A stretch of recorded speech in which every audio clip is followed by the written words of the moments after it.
That sets us off well for our speaker, who today is Reverend Dr. Sharri Johnson, and she's going to speak to us on grace. And I have just a little bit of bio on her. She's an ordained minister of religious science since 2001. She's a senior minister and CEO of Hearts Retreat, an online focused ministry. She opened and operated successfully the first CSL affiliated retreat center on earth for 4 years before taking her ministry fully online. CSL stands for Centers for Spiritual Living, for those of you that might not have all the acronyms down. And Dr. Sharri spent 30 years as a college educator, and the last 10 of them online. And with that, let's have Sharri give us some wisdom about grace. Thank you. Please take it away. I'm delighted to be here. I always enjoy spending time with y'all. So this morning I'm going to talk about grace, which is my favorite God quality. Grace is a lovely word with only positive definitions. It can mean extra time to complete a task or make a payment, and then it's called a grace period.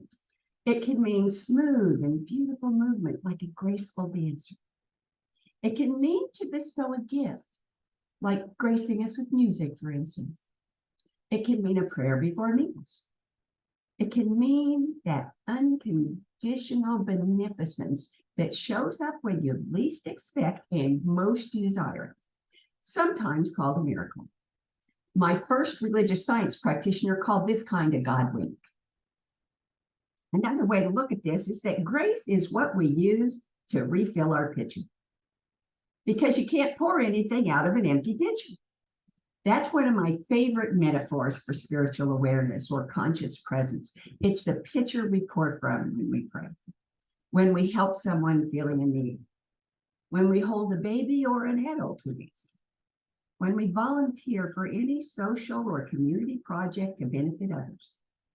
It is also the pitcher we pour into our own hearts when they hurt. The most common problem with folks who live in service to a church or a community or even to a broader cause is that we don't check the pitcher anywhere near often enough. So we don't always notice when it's empty, and we just keep trying to pour.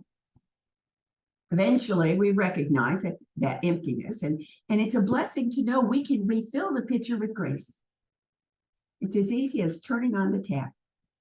Just stop, open your heart, and listen for the gentle flow of unconditional, unlimited, constant love that is always waiting for our acceptance.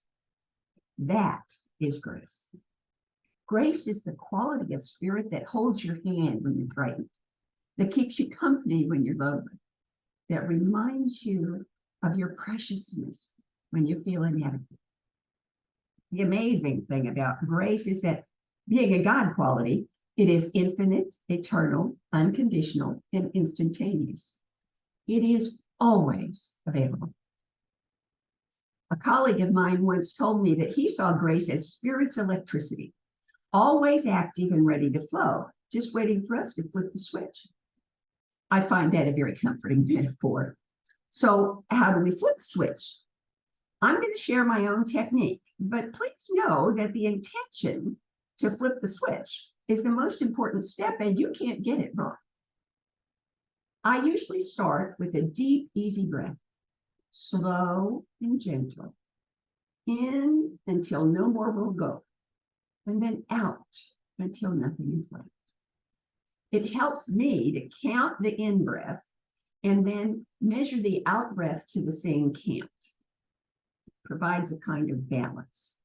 A couple of these, consciously present, will shift my attention, and I strongly suspect it would shift anybody's attention, away from whatever challenge I'm experiencing, whether it's real or imagined, and both happen.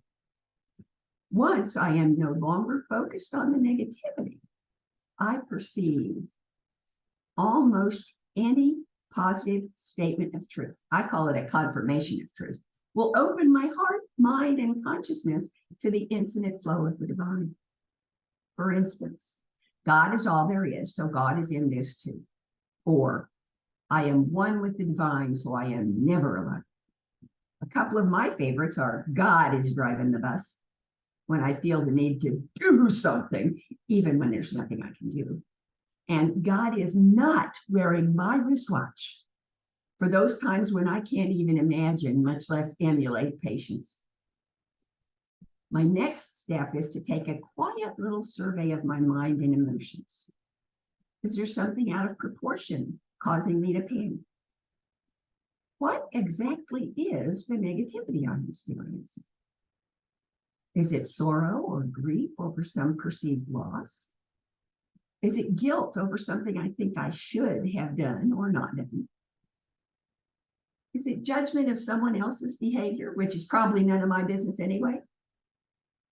Not only does this little survey help me to clarify my current situation and begin to indicate possibilities for changing it, but it also just calms me down, which automatically lifts the cloud a little bit. Next, it's time to take control of my emotional state with another confirmation. Usually I say there is a gift in this situation and I am ready to recognize it. Otherwise phrased, I know there's a pony in this pile of poop and I have a shovel, which makes me laugh either at myself or at the situation. And the cloud rises some more. This is the point at which I begin to recognize the grace flowing into my awareness. It looks a little bit like a shift in my self-image, from frazzled to calm, from frightened to confident, from hurt to healing. You see, grace is not a thing that you can see or feel or touch. It is the spiritual atmosphere that envelops us when we begin to release the illusion of control and embrace the truth with a capital T of oneness. When we stop trying to force that square peg into a round hole or change the laws of physics. We cannot see grace, but we can see its effect. In the ballerina's pirouette, or the last stroke of an artist's brush, we sense grace. It is almost always accompanied by a sublime sense of thanksgiving for the solution to the challenge, of course, but also for the recognition of our own divinity, for the acknowledgement of our self-value with a capital S, and for the realization that we really could shovel the poop and find the pony. That's why I use this acronym for grace. Gratitude rising as conscious experience. Let me say that again. Gratitude rising as conscious experience. Please note, experience is a verb in this phrase. It is an activity we choose to embrace rather than something that just happens to us. Grace is always flowing, always available, but we have to invite it into the story. Grace is the angel waiting at the window, and our acceptance is what lifts the latch. Grace is often accompanied by surrender. In fact, our most common method of inviting grace into a situation is through surrender. This used to really bother me until my first religious science practitioner gave me this definition of surrender. You might want to write this one down, it's really good. Surrender is simply moving over to the winning side. Now, doesn't that just completely remove all negativity from the term? Moving over to the winning side. So here's a little story about my own journey with grace. And yes, it did start with surrender. Almost 2 years ago, over the course of 2 weeks, exactly 2 weeks, I found myself dealing with the death of my best friend and the death of my baby sister. I lived in 2 hours from everything, Arkansas, and I had to drive to Lincoln, Nebraska for the first service and Kansas City, Missouri for the second service. It is significant to note that I lived in 2 hours from everything, Arkansas, by myself with 3 dogs and a cat, running a rural retreat center with no staff. And I had been doing that for 4.5 years since my husband's sudden death from cancer. I was dedicated and determined in the face of an unfriendly population and financial distress. I was also very lonely and very discouraged. Those 2 trips put me in close contact with people who knew my truth with a capital T and believed it with me, who loved me and respected me. And then I went back to 2 hours from everything Arkansas. Suddenly, my determination was really challenged. So, knowing that God really is driving the bus, I prayed. God, I came here in answer to your call, and I will stay as long as this is where I can serve you best. But if I could go home and still be serving your highest purpose, I would really appreciate it. And then I let it go because that's how prayer works. 3 days later, my nearest neighbor, 3/4 of a mile away, the county librarian, called me to tell me, now she didn't use these exact words, but she was really close, to tell me she had realized I would never be accepted there and was therefore destined to fail, and to suggest that I sell her my property for her retirement home and go someplace where I would be welcome. I told her God had brought me there and I would stay until God told me to leave. And then, drama alert, I cried myself to sleep. When I called my prayer partner the next day to whine about the neighbor, my prayer partner stopped me dead in my tracks, reminding me about the old joke of the elderly man in the Ozarks who declines 3 rescues, a rowboat, a speedboat, and a helicopter, and then drowns in a flood. She said, "This sure looks like a rowboat to me." I wasn't quite convinced, so I calculated a price so high I just knew the neighbor couldn't possibly accept it. And then when she called, I gave her that price. And she said, "Okay, just like that." Okay. That unbeatable price allowed me to move back to Kansas City, my family's hometown, purchase a home, create a metaphysical research library that is open to all ministers, practitioners, and students in person by appointment. And eventually it will be available 24/7, 365 online globally. And that's a goal much wider than the retreat center I thought I was supposed to run. And it reaches a whole lot more people. And all I had to do was surrender my stubborn focus on my vision. It's just my perspective, just a little bit to Spirit's vision. And grace just poured in to smooth the way. And that is how I came to be here talking to y'all today. Now, I could talk about this for a long time because it's one of my favorite topics, but I truly believe that words can only take us so far. And then we need to actually practice, to experience what we study so that it can become real in our lives. So I invite you to take whatever's on your lap, set it aside, empty your hands, relax as much as possible without falling asleep. Trust your chair to support you. So we can do a little visualization exercise on grace. Some people call it a meditation. First, I'm going to ask you to call to mind some current challenge in your life. It can be large or small, size doesn't matter, but it needs to be something you're dealing with right now. Next, we'll begin with that soft, deep, easy breath. Inhale slowly until your chest is fully expanded, and then equally slowly exhale completely. And we're going to repeat that twice more. So we'll start in, 2, 3, 4, and out. 2, 3, 4. In, 2, 3, 4. And out. 2, 3, 4.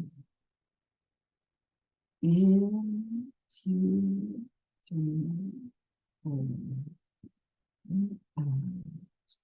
2, 3, 4. On the next breath, choose your confirmation statement.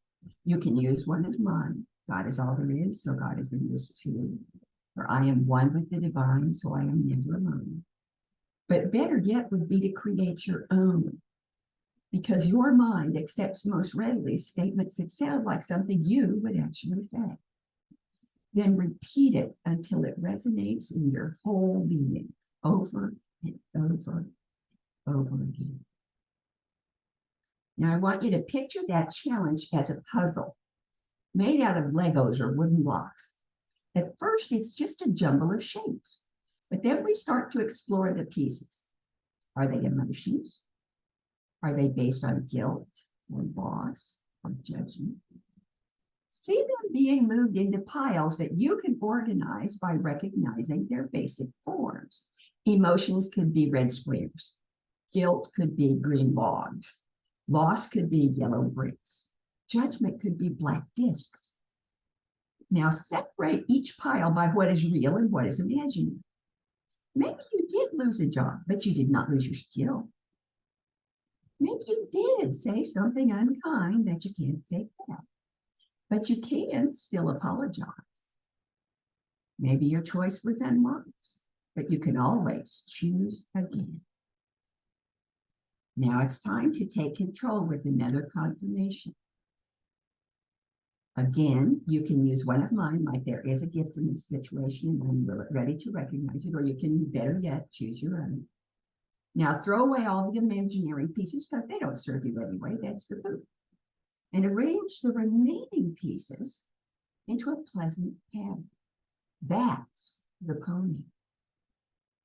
Do you feel the grace in your solution? Can you accept the gratitude rising as conscious experience in your life? Let's take this into prayer, shall we? Oh, there is only one life. That life is God.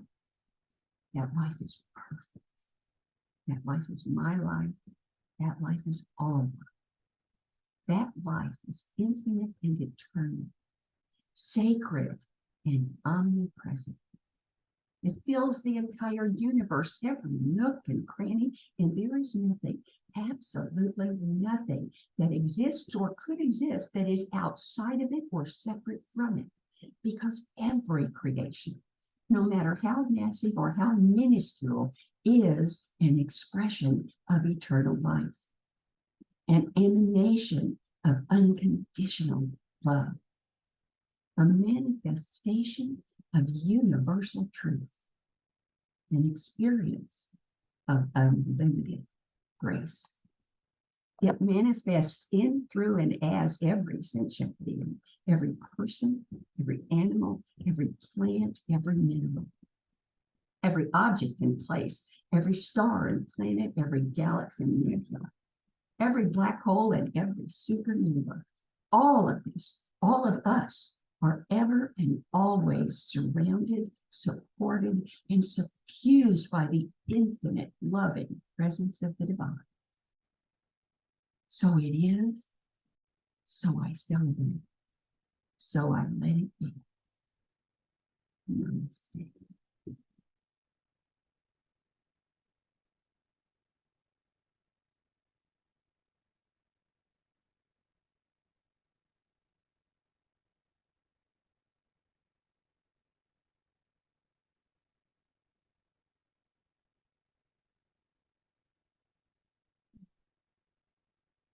Just gently bring your awareness back into your surroundings. Allow yourselves to become once more aware of the mind, of the body, as sometimes separate from the furniture. And I think there's some music ready for us there.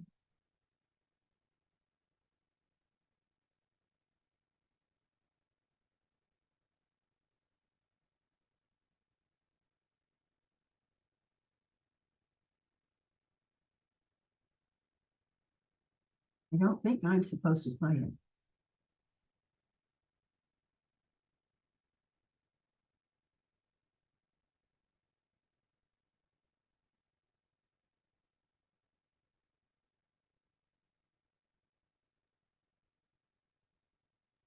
Well, have you got some music for us? There we go.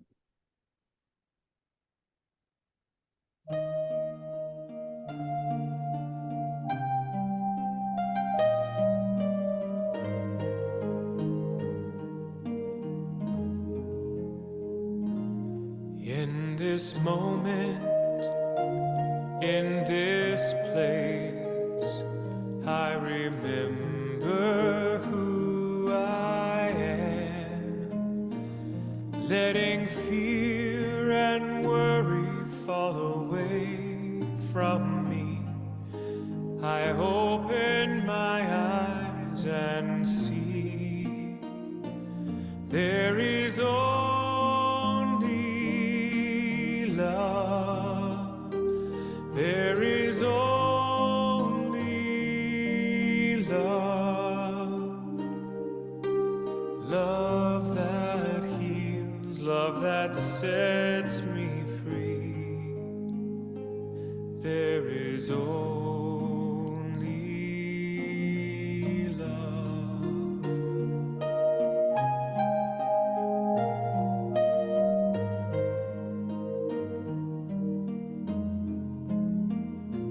When I lose myself,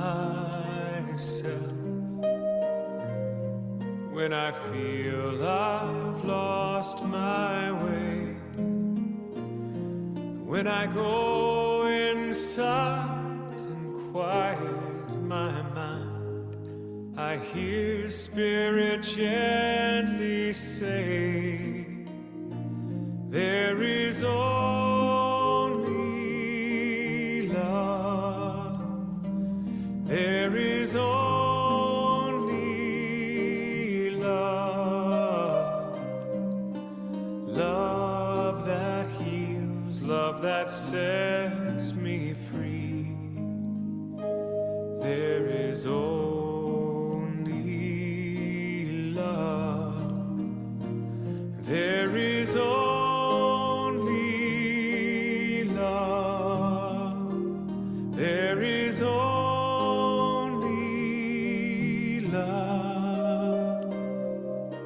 Love that heals, love that sets me free. There is only love. There is only love. There is only love.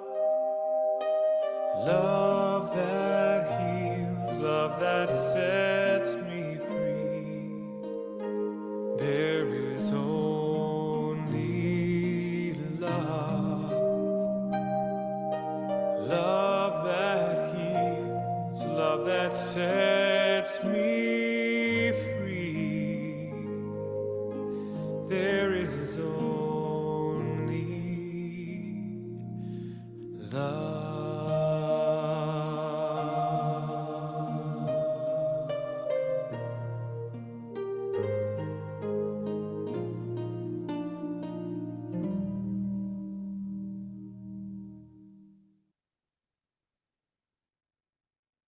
Wonderful.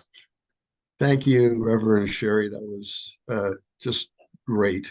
Practical information, personal examples of how to get in touch with our grace, get reconnected. Just lovely. Thank you very much. Thank you for that talk.